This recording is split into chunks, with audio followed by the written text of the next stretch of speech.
If you want this podcast free of ads, follow us now on patreon.com/David McWilliams. What in the world is happening on Wall Street? Economic indicators. Who knows where this is going to end up? To understand the economy, you have to understand human nature. This podcast is powered by Acast.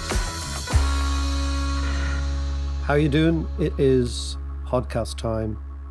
Strange podcast, John. Unbelievably shocking stuff coming out of Ukraine. I know you've been following it. Probably, John, by the way, keeps very, very odd hours. So he's probably up in the middle of the night watching this thing. I've been watching it, and I know it was a week ago now, but on the Wednesday night when the Security Council were... The UN Security Council. The UN Security Council were in turn berating Putin and Russia and pleading with them. And in the middle of it, as they're watching it, the first troops entered. Unbelievable. It was really unbelievable. And I have to say, since then, I don't know, I'm incredibly, like, there's been a lot of conflicts over the years, you know, from the Iraq wars to Afghanistan to the whole shebang, Syria and all the rest. And, you know, we all hate war. It's shocking. It's awful when you see civilians being murdered and slaughtered and being moved out of their homes and their countries and all that kind of stuff. And we're always up in arms about it. But this, in particular, has really, really angered me. But at the same time, I feel helpless. Well, it's an interesting one. I don't think anybody listening is going to feel anything except complete accordance with you, right? Yeah. What is, I think, to analyze this from the economic, geostrategic, geopolitical point of view, I think it really is when a big country like Russia invades a smaller country like Ukraine with absolutely no pretext, what it does is it actually clears a lot of the fog around the nature of autocratic regimes. Because up until now, let's say for the last 2 or 3 decades, the world has kind of been playing a game of wishful thinking with itself about the true nature of these type of regimes, like Putin's regime. Yeah. And we're prepared to do business with them. We're prepared. I mean, I travel to Russia lots of times. I mean, if you love all things Russian, the literature, the culture, the history, the people, the music, and more than anything else, the impact of Russia has had on the world, you have to hate everything that Putin stands for because it's such a contrast. And I think that this is just a moment to wake up. It's a moment of clarity. I don't think the world's going to be the same afterwards. No, I think that you're right. What it has done is it has suggested or indicated to us, the West, that we can't really have our cake and eat it.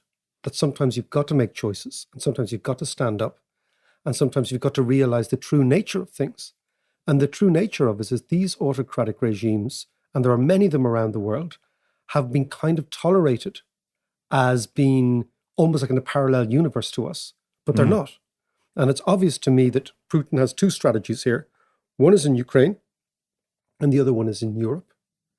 And we're going to talk to Martin Sandbu of the Financial Times, who is a very brilliant Norwegian economist. And he's always writes very lucidly and with great alacrity on issues. So I'm looking forward to talking to Martin about this in a couple of minutes.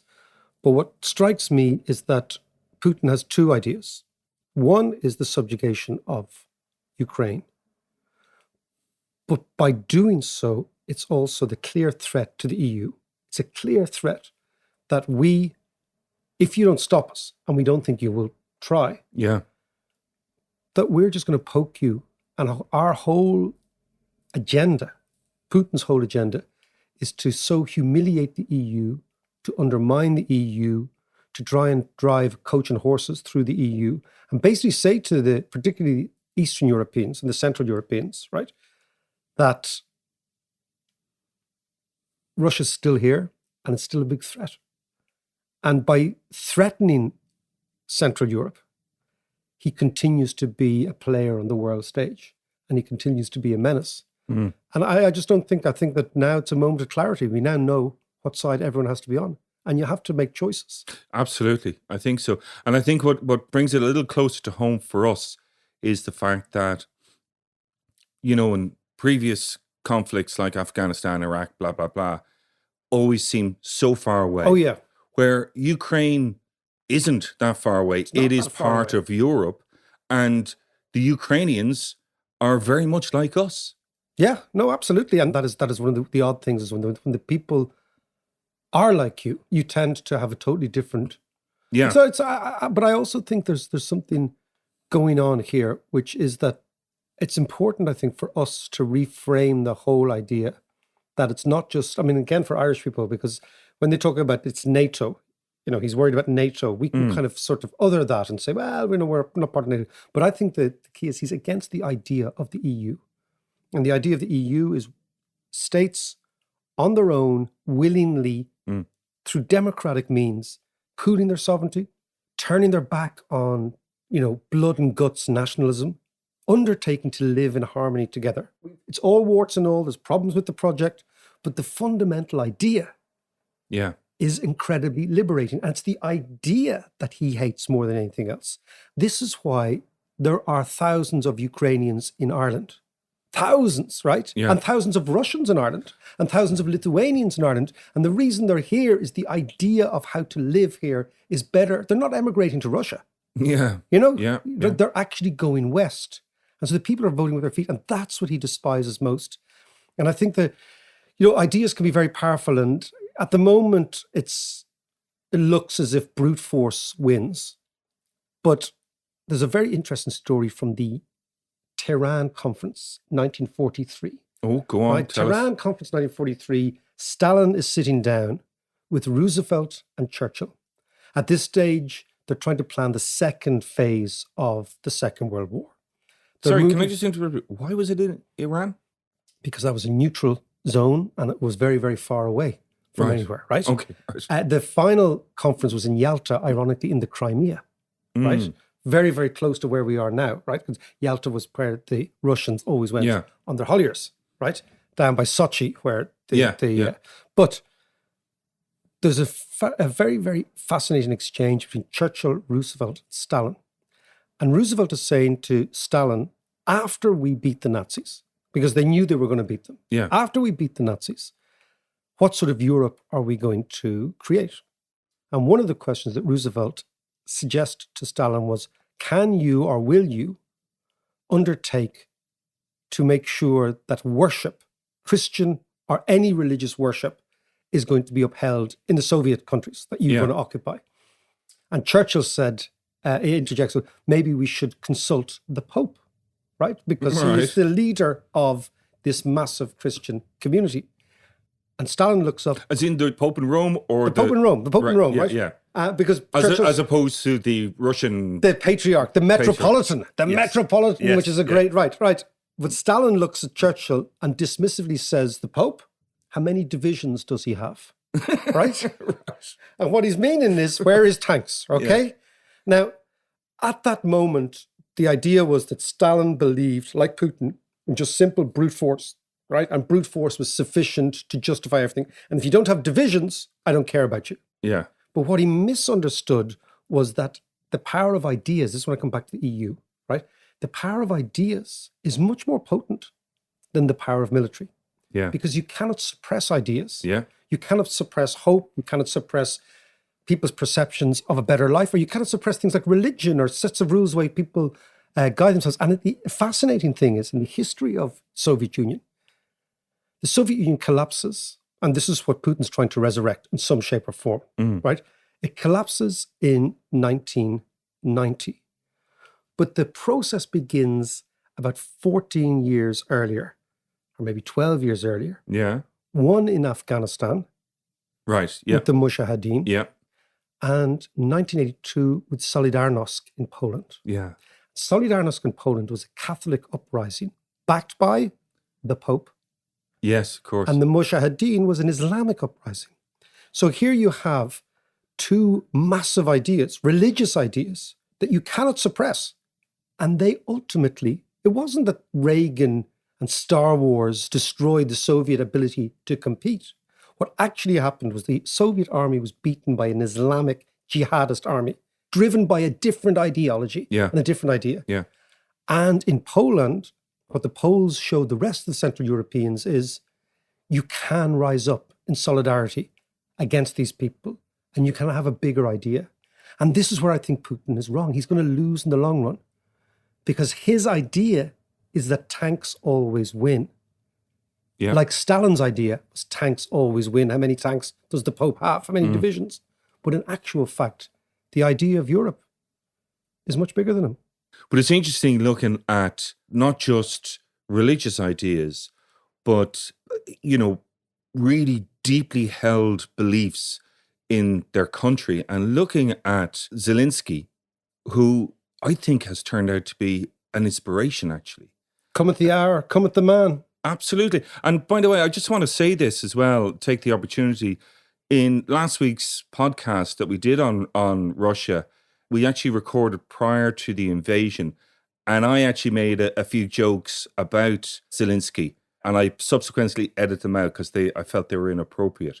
But that man has really stood up and has been counted. Well, he's amazingly brave. I mean, the so-called he-man, the macho man, Putin, is in some bunker somewhere in the Kremlin, hiding, surrounded by his military men, whereas Zelensky's on his Todd with a mobile phone and a gun, walking around the streets of... And making great speeches. Making amazing speeches and keeping his people calm and keeping them patriotic and keeping them optimistic and saying we can win this.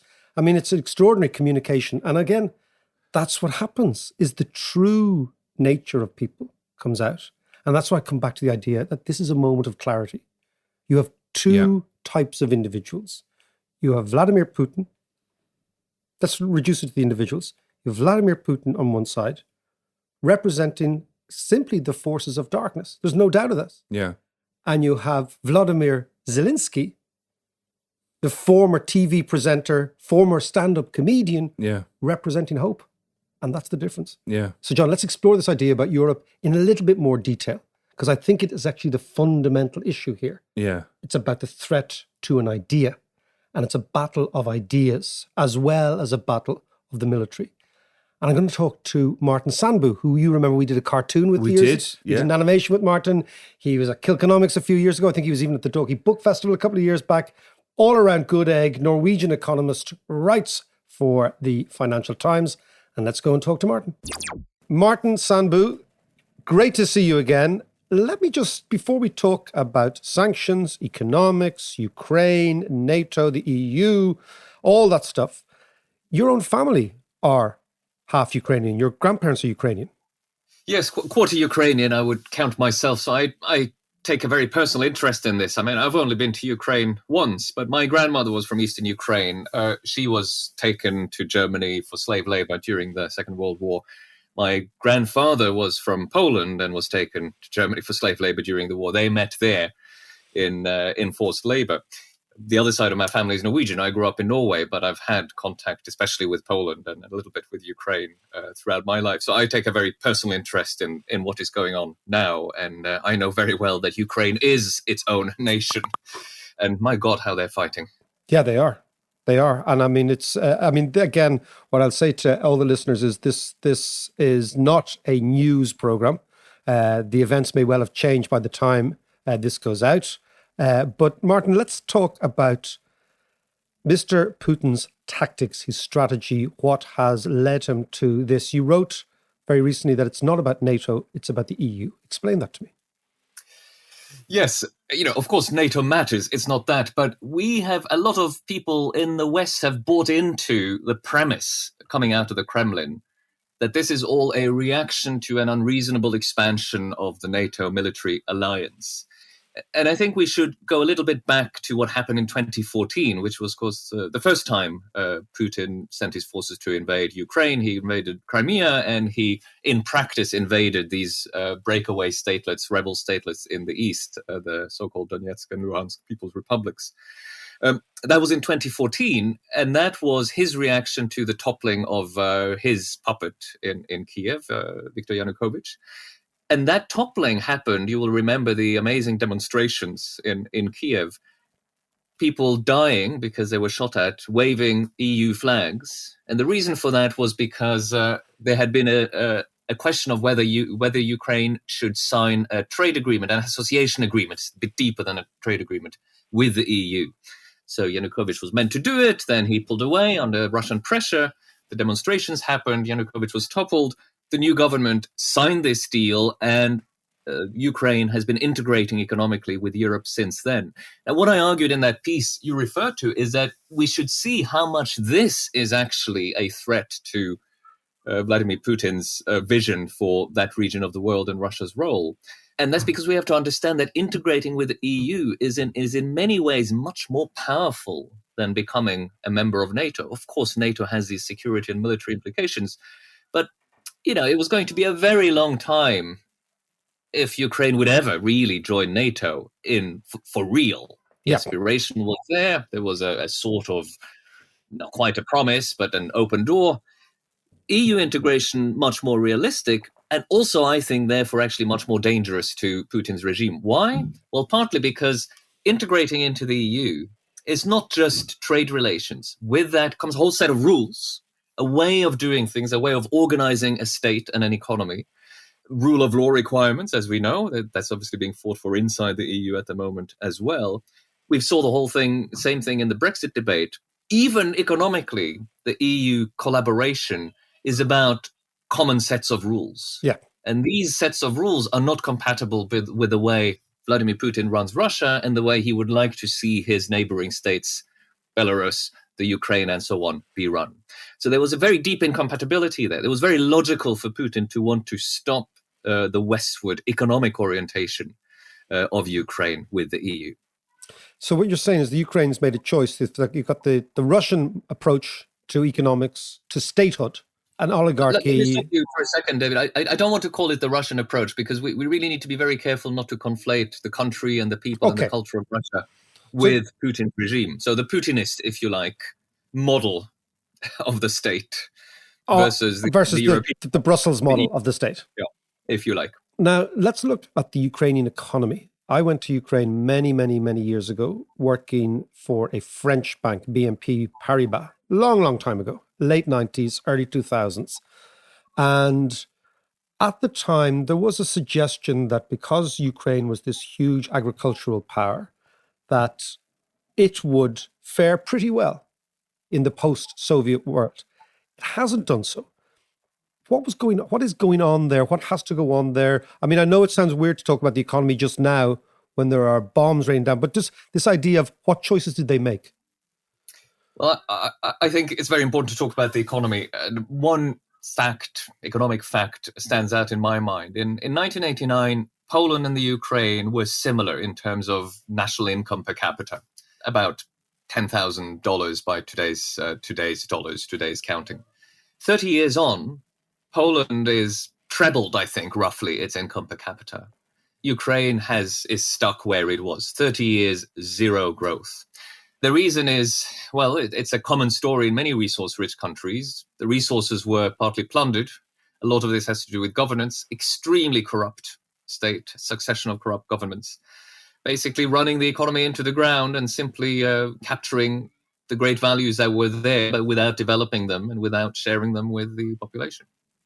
And so moving towards the EU is part of the process of trying to decriminalize the economy on the part of the people, would you say?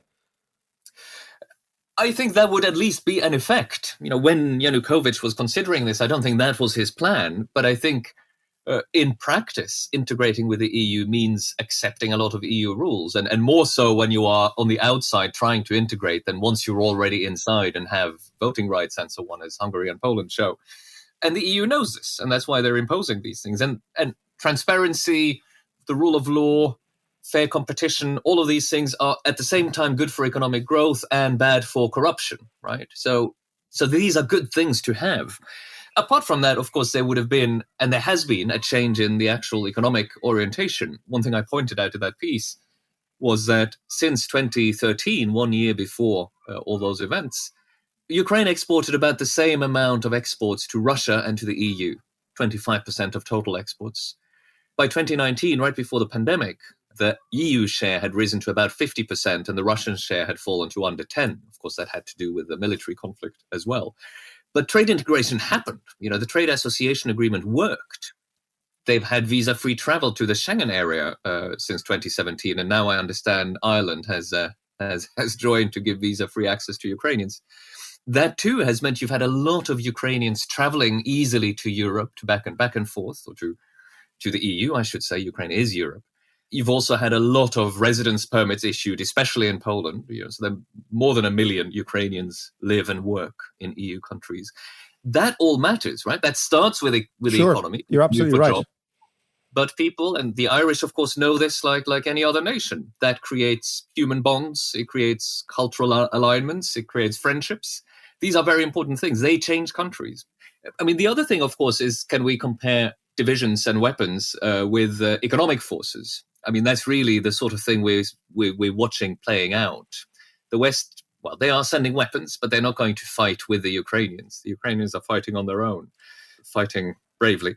But economic forces matter too over time. You can win a war militarily, but, if you can't make a country function, and that is largely about economics, then you're not going to win whatever peace follows after. I mean, Afghanistan is testimony to that, right?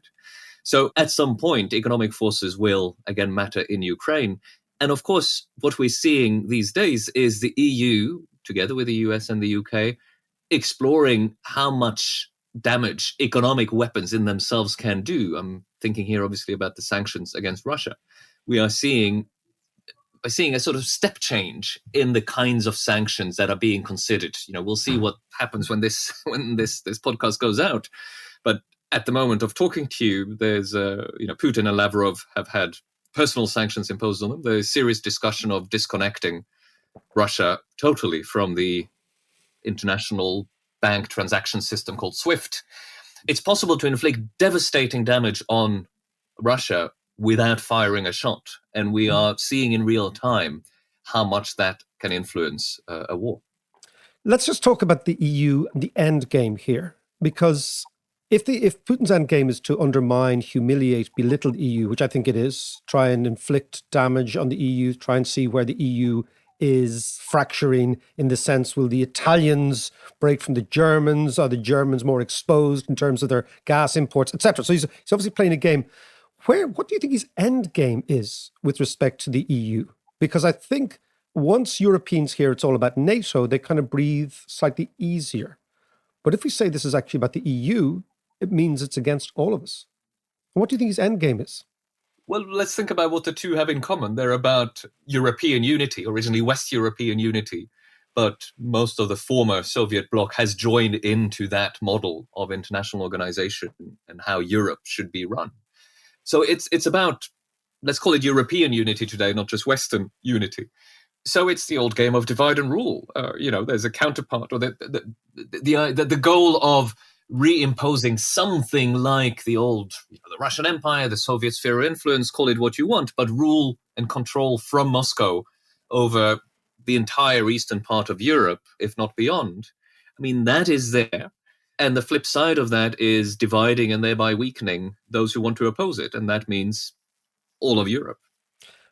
I mean, do you think he'll stop just at Ukraine? I mean, if I were in Lithuania now, his working assumption is, you know what? NATO ain't going to fight, even for some of their own members. They're too rich. They're too divided. It's too much of a shock to them. Fighting a war in Europe is a huge shock to Western Europeans. To what extent do you think Ukraine's just a start? Look, I see Putin as, the same sort of person you see from playground bullies to mafia bosses, right? They will take what they want until they are stopped, until there's serious pushback. I think the first countries we should worry about are the other edge states that are not in NATO. Belarus has effectively been annexed. It's been used as a launchpad for this invasion. Moldova already has a breakaway rebel statelet that is... This Transnistria place. Transnistria, exactly. So again, if Putin succeeds in Ukraine, Moldova, I would say, is gone. And then, of course, we come to the NATO member states. I do think that there's a very big line being crossed if there were to be an outright attack on a NATO country. So I think NATO would make Article 5 which is this collective self-defense article, work.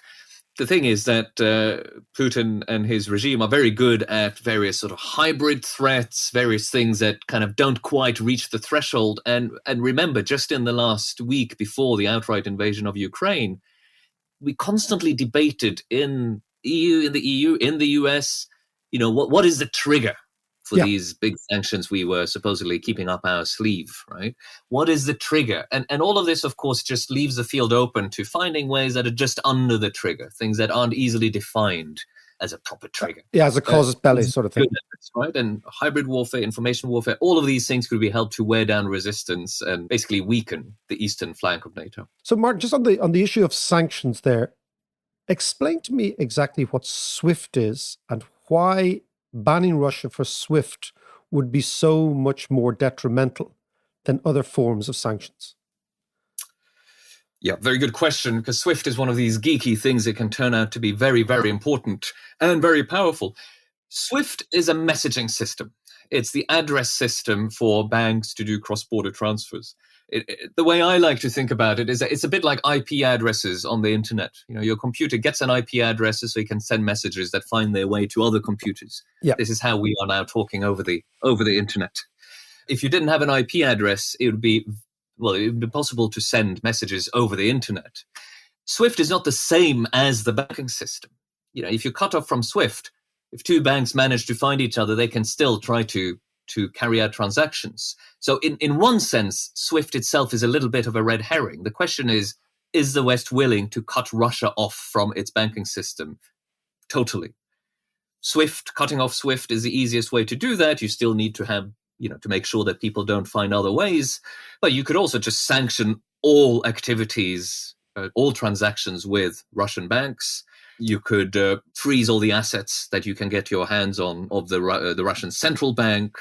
You can stop access to foreign exchange trading venues. You can stop access to clearing. This is how transactions are settled through any Western institutions. There are many things you can do.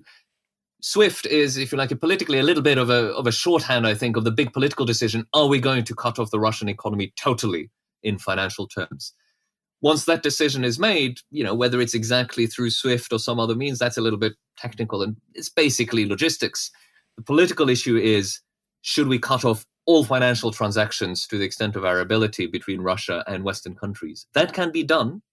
The effects would be devastating. It would, of course, have a lot of collateral damage. Ordinary Russians would not be able to make transfers in and out. They would not probably get hold of their bank deposits in foreign currency, which many Russians have. You can very easily see, certainly from Ireland's vantage point, you can very easily see how that could cause both a very deep recession and even panic if the banks stop working. All of these are things that the West can inflict, and I think SWIFT is a bit of a shorthand for that weapon.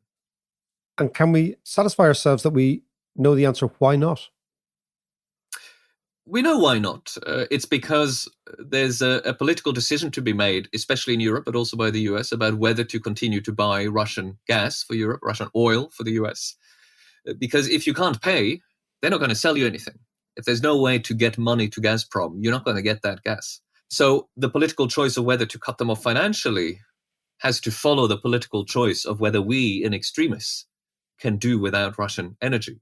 That obviously comes at a cost at home. We have seen the political problems coming from high energy prices, which it now seems natural to think may well have been a planned strategy from on Putin's behalf, starting up in the autumn to soften up the European publics in a sense. Which means that leaders in the West, in my view, have to make very clear that this is a sacrifice we have to make to support Ukraine. The risk that energy prices will get higher still and stay high for some time. Of course, try to find whatever substitutes there are, try to help those at the sharp end of high prices, the poorest people who can least afford to bear them. But that's the political decision that has to be made. If we make that political decision, it's pretty straightforward to make the political decision to cut off Russia financially, and SWIFT is simply a consequence of that then.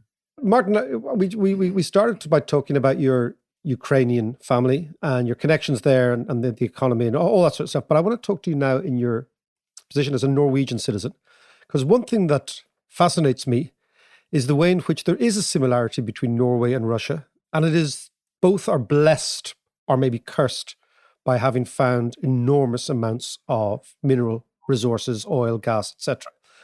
However, the way in which both countries have treated that says a huge amount about the relationship between the state and the citizen in both countries.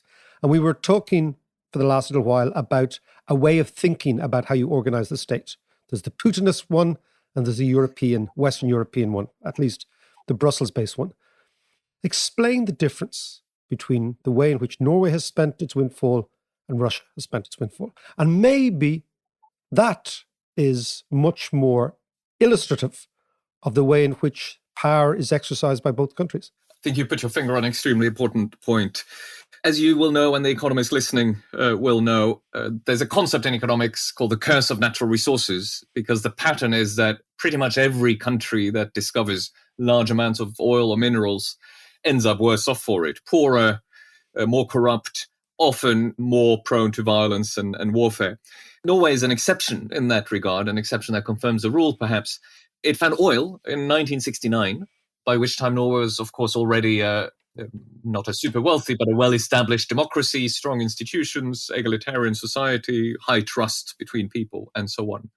And the success in managing that oil wealth came in two phases.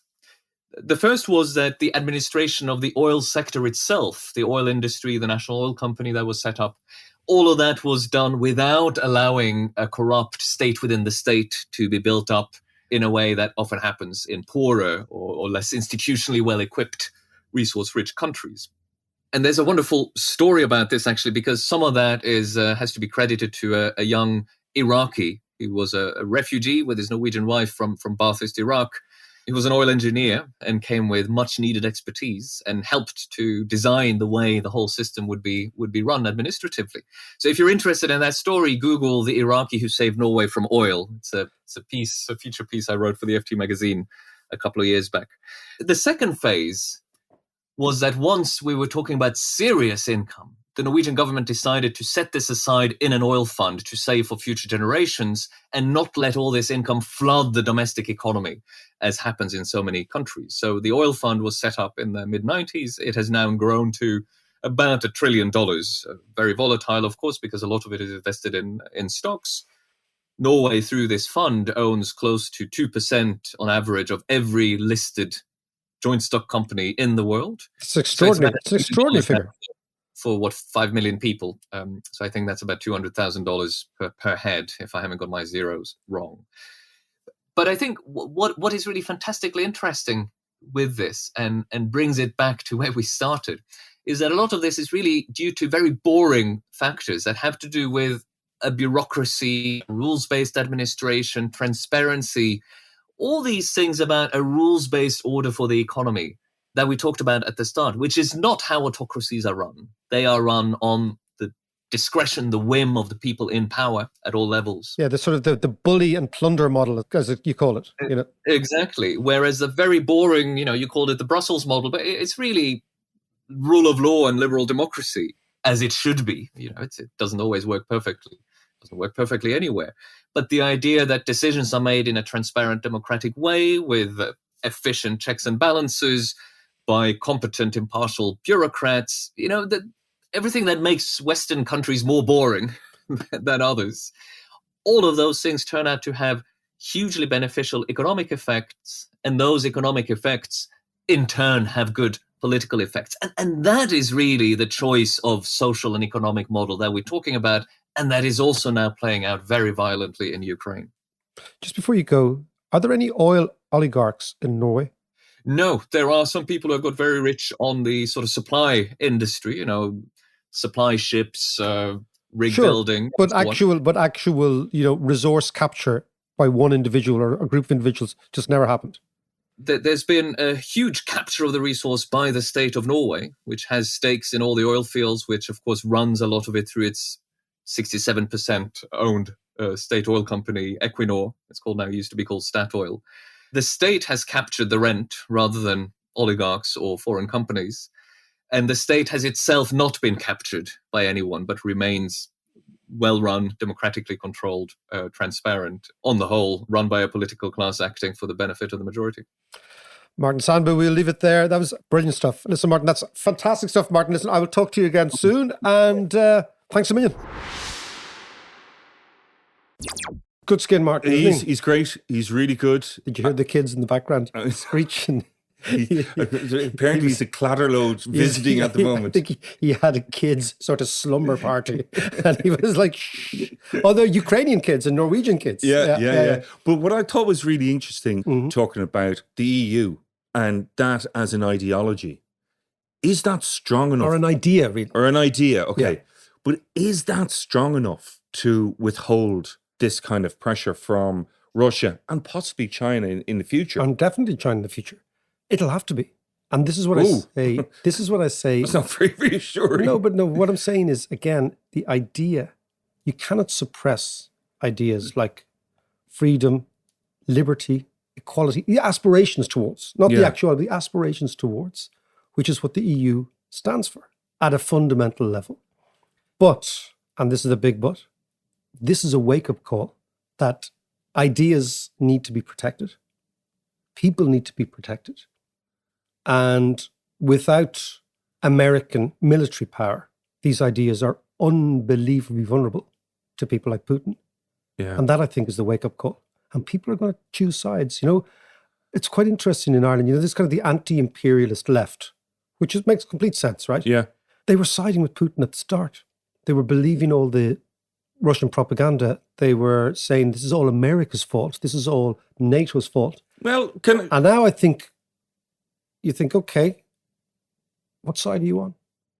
No, but I think I completely accept that. But, you know, people couldn't help thinking about the sexed up documents and the weapons of mass destruction and all that kind of bullshit. But that's kind of, I know I take that one, but that is the whataboutery. I mean, now we have a situation where one country has invaded another with no pretext. You're absolutely right about the Iraq war. I mean, I think both you and I were walking, protesting against the Iraq war here, right? So, you know, that's something that we've both been on the same side of. But I do think right now, the world is a very black and white place. Yeah. And you got to take a side. Just a quick message. Listen, thank you so much to all our Patreons. We couldn't do this without your support. And if you fancy supporting us and getting all sorts of fantastic gear, economic courses, tutorials, reading lists, all that jazz, follow us on Patreon. That's patreon.com/David McWilliams.